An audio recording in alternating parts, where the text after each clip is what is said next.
Okay, so this video is talking about my experience looking for work and some things that I've kind of bumped into along the way and that I've kind of learned.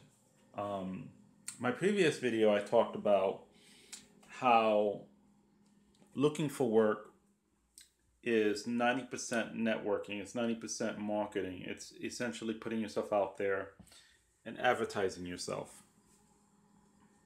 And essentially, that's really true because if you don't have I mean, there are people who talk about jobs that they can get, careers that they can get into, but they haven't even written a resume yet, you know, or they don't know how to do that, or they don't know how to write a cover letter, or they don't know how to go about networking and meeting people. Now, so that's why I say that that's, actually very true that if you don't know how to market yourself, then, you know, it's kind of backwards. You're going to school or you're learning a trade or you're doing something and you haven't gotten to a point where you're like, well, how do I present myself? Where do I go to look? Any of that stuff. You don't, in other words, people don't focus on the job hunting process. They focus more on other things around that. And I think that I understand the whole point of that because there are some certain careers that once you gain the skills and the qualifications, getting a job in that particular field isn't so hard. Um,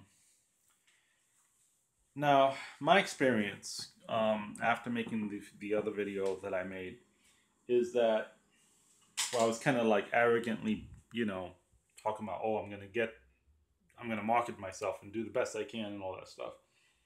Well, the stumbling block that I ran into is one that is very frustrating and something that I think I don't hear too many people talk about, or that I guess people don't really want to think about, or I don't know what it is, but it was very frustrating for me. And what was frustrating was, and it felt almost like a real big, I mean, it is a real big impediment. And that what it is that I, as an individual, try not to live in the past because I'm constantly evolving, I'm constantly changing. I want to grow as a person, and I have been growing as a person. My ideas are constantly shifting. My views are constantly shifting. I'm growing, I'm learning, I'm applying, to, um, I'm applying ideas and just trying to improve as an individual. Um, so, what, you know, and that's kind of always been I mean, that's been my philosophy is, I mean, I shouldn't say that, but it's been my idea that essentially the past shouldn't govern who you are. That the whole point is, I mean, as we get older, we make mistakes. We we choose decisions that are not good for us, um, and that's a common fact of life. I mean, that's the whole point of growing as a person, of learning from your mistakes. That okay, we're flawed. We're not always going to do what's right for us. We're not always going to be flawless and perfect, and that we don't necessarily live in the past because some of our past history, some of us people don't have a very good past. In my case, I don't have a very good past. My past doesn't really reflect who I am today. Um, and I try not to live in the past because if I did, I'd probably get depressed. I try to live in the present. However, the issue that I have with companies and corporations and all these other places that I go to is that to me, it seems like they're the complete opposite. They're obsessed with the past. I go to them and it's all about what did you do before? What was your last job? What did you go to school for? It's all about the past. What happened last year? Sometimes even as far as 5 years back. What did you do 5 years back? Well, I didn't do much 5 years back because I was a party animal 5 years back. I mean, not me, but I'm just giving an example. I was a party animal 5 years back, and I made a lot of mistakes. You really can't tell an employer that, because then they're like, oh, he's irresponsible. So, in other words, you get judged a lot based on your history, on your past. You don't get judged on who you are now as an evolving, growing, changing human being. You get evolved by, oh, what happened 10 years ago, or 5 years ago, or 6 years ago. And that's exemplified by how they go into they even look up your web history or they go back into your past and they judge you based on your past.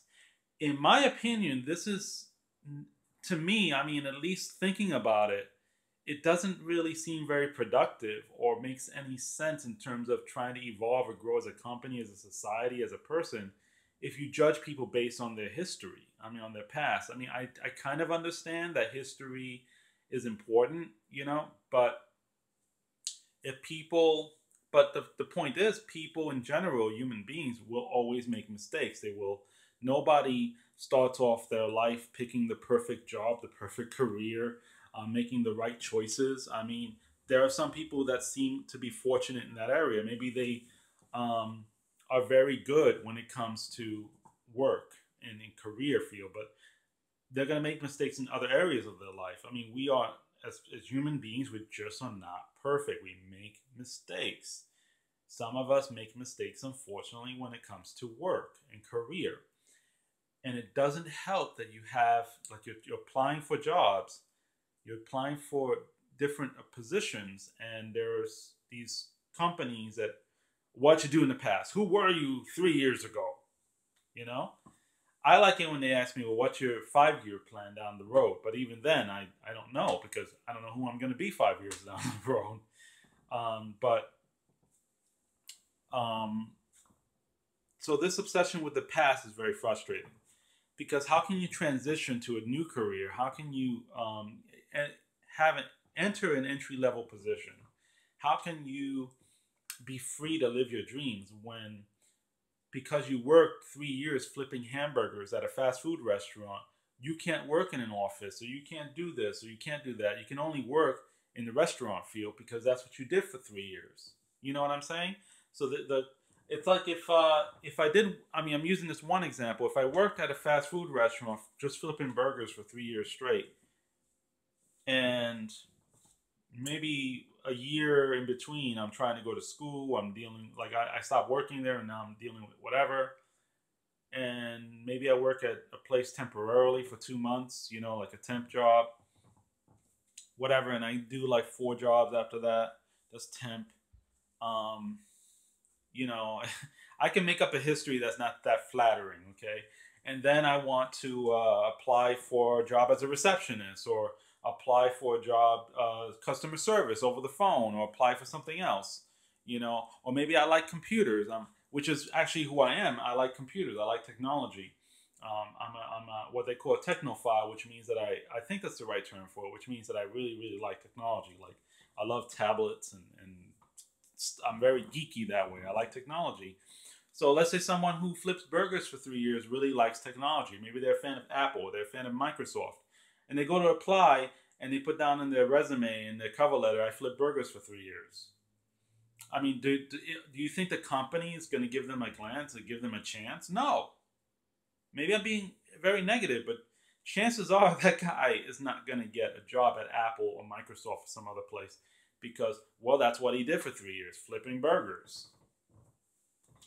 So you're being judged based on your past, not on your passions, not on what you're good at personally, not based on your interests or your hobbies or your future goals. You're based on you're judged predominantly on your past, and that is depressing. To have, like, for me to have a mentality of growing, changing, evolving, and then I'm applying for jobs, for positions out there, and it's all, and these people are obsessed with my history. You know, it's like I'm being forced to live in yesterday rather than today and tomorrow, and that's what I find depressing and difficult about looking for work. It's a different mentality once you start applying for jobs, where you're thinking in the present and in tomorrow, and even maybe paying bills tomorrow. And these employers are like, well, what happened 6 years ago, or what happened a year ago? And it really, to me, it sucks. So I think that's the problem with looking for work for some people, is that they've been doing something all their life, and now they're trying to find something different to do. Maybe they've decided that Maybe it's the opposite. Maybe they've been working in an office all their life. Now they want to work in the restaurant business because they love cooking. They have a passion for cooking. Well, too bad. You work 3 years in an office position, and you don't have any experience with cooking. So hey, you're not getting the job. So that's the problem that I have with looking for work, and I've stumbled onto that where I'm applying for different jobs that I feel I'm probably a good candidate for, but I'm not going to get that job because of what happened in the past, you know. And I've had that happen to me before. I was applying for a job I was in Atlanta, Georgia, and I went to a job interview, and the guy asked me, "How many jobs have you had in the last past 5 years?" And I said, this was like a long time ago, and I said, "Oh, I did like 4 or 5 jobs." And he says, "Sorry, if you do more than 3 jobs within 5 years, we're not going to hire you. You know, you just have this unstable background."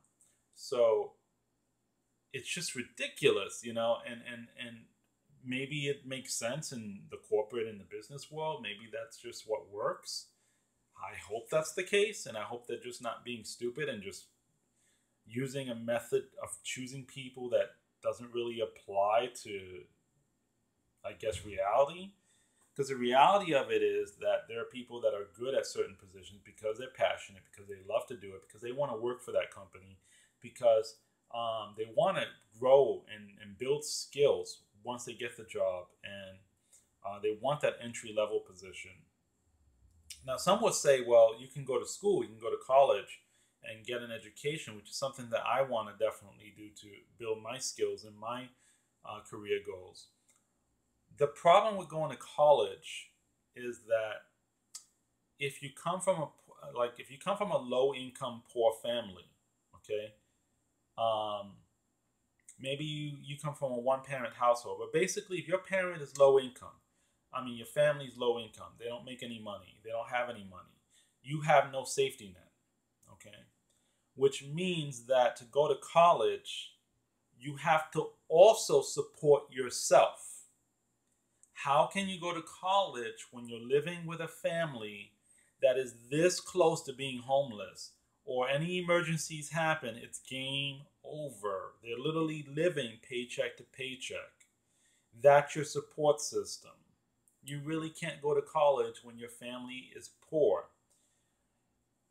You know, the only way you can go to college when you're young and when you're entering college, which is something that I told my sister when she was going to college, is to make sure you have a job that you keep, that's stable, that's paying the bills while you're going to college. Unfortunately, many jobs require a college degree to get the job or some kind of training to get the job. Okay. And the only jobs, it seems, I mean, you know, just looking at a glance, it seems like the only jobs that are hiring entry level positions are minimum wage jobs, part time usually. So you can't pay your bills. You can't support yourself on a minimum. I mean, you can, but it will be extremely difficult. I mean, you literally have to live like a third world person, eat bread and water all day, every day, and I mean, you literally have to like not have a life and just work minimum wage. You know, in mediocre conditions while you're going to college to make that work, which I don't see anybody doing, least of all myself. So, I mean, you have to start somewhere, and I think that for someone that does have a good support system where they can work a minimum wage job, they're living with their family, you're not hitting it rich, but you have enough money to pay for food, to pay for transportation, to pay for basic things, and you do have a safety net, then I say, hey, get a minimum wage job. Don't pass it by. Don't be like, well, I'm not going to do it. You know, if it puts extra money in your pocket and you have a safety net, you can go to college, you can work and gain experience, and that'll help you out, you know, in the future. But for a lot of people that come from low income families, how do they go from, you know, where they are to college to a great job, to a great career, when they don't have that safety net? And that's the problem I faced for many years. It is not a little issue, it is a very huge issue.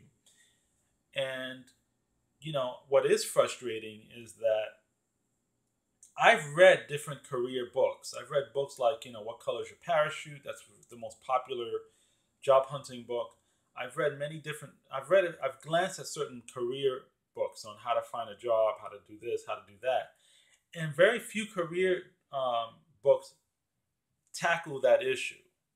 They don't really deal with the issue of, well, what if you come from a poor family, you come from poverty? How do you go from that to having a good job? And I think that's very frustrating. And right now I'm looking for work because there is work out there, that pays above minimum wage and is full time. And I'm happy to report that I might be getting that very soon. And my immediate action right after getting that job, even before getting that job, I'm actually going to go and apply for financial aid and get back into college. So I plan to go back to school because I found a job that finally I can make some kind of money and support myself. Um, and that's what's been holding me back from getting an education. And it's so infinitely frustrating to encounter someone.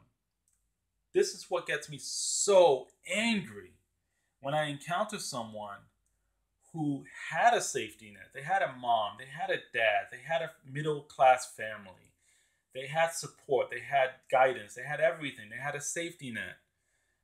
And that person went to school, went to college, probably worked on the side, and they got their master's degree, their PhD. Maybe they're in a professional career field now. They encounter me and they judge me based on their criteria. They assume that the game is a level playing field. And I ask them point blank,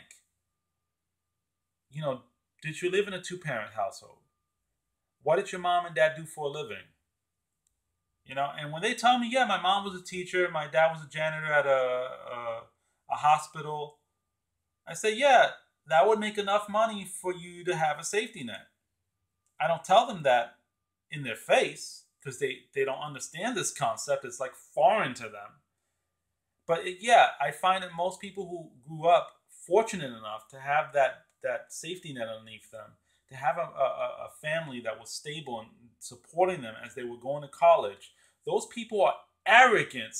I'm sorry to be cursing, but I was about to curse, but they are arrogant as hell. And they shove it in your face that they got a degree and you don't. And you don't have a degree because you're stupid or you're lazy or you don't want it or you're not ambitious enough. Ambition, I'm going to just say this in this video, what ambition is, just to get this out of the way. Because I'm going to start cursing, whatever. Excuse my French. All right? But I'm going to explain to you what ambition is, just to get this out of the way. All right? Ambition is not someone providing you with a business where you're born into a business and your dad gives the business to you and says, here you go, son, here's the business.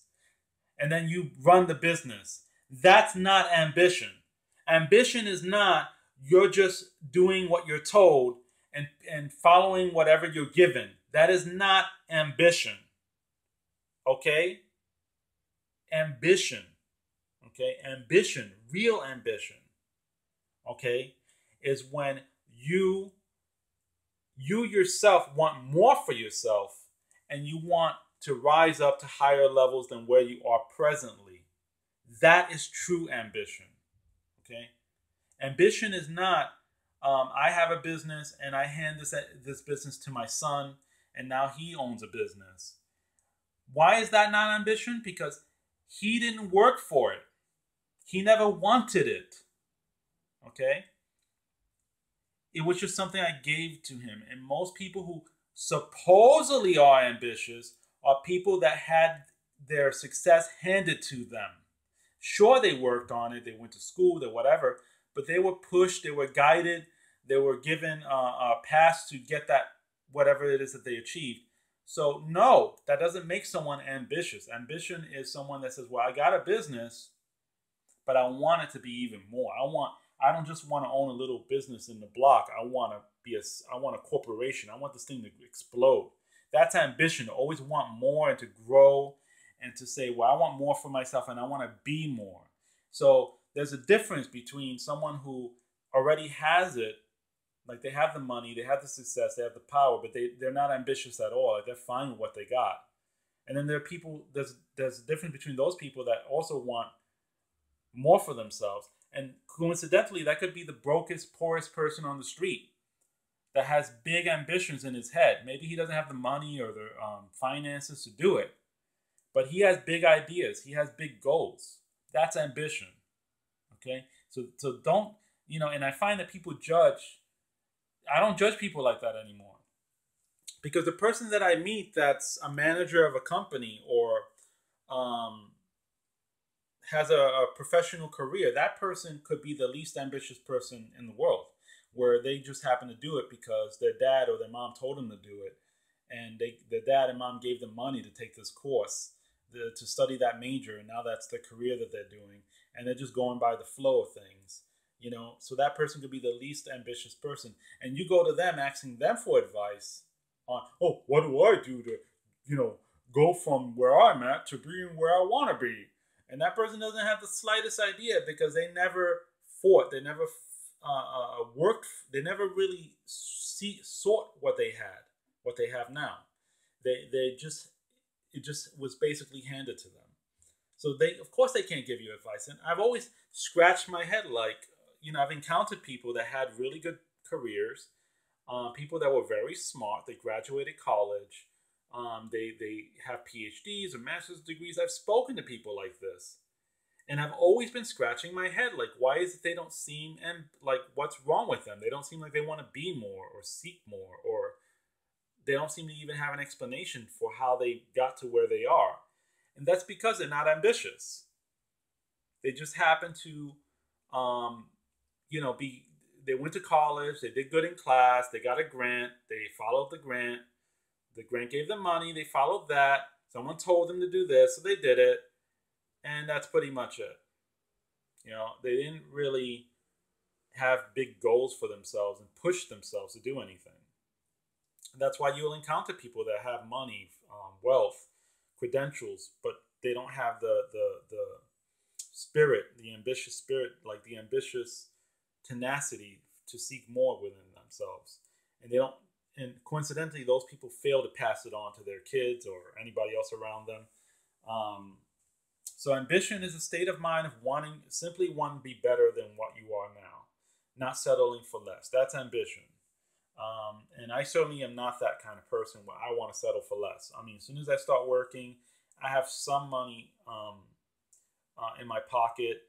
My next thing is to sit down and think about all the projects, all the ideas, all the ways that I can take this and make it, expand upon it, and make even more money, more power, more growth, more potential, more success, more everything, and that's me. That's ambition. Um, so that's pretty much, the video that I'm making here, my rant about the whole job hunting situation. I'll make another video talking about, how I kind of got over the whole issue of my past and work history and trying to find a legitimate job, even with my background. But for now, I just wanted to give a rant about the, seeking work and how I've progressed so far. Thank you for watching.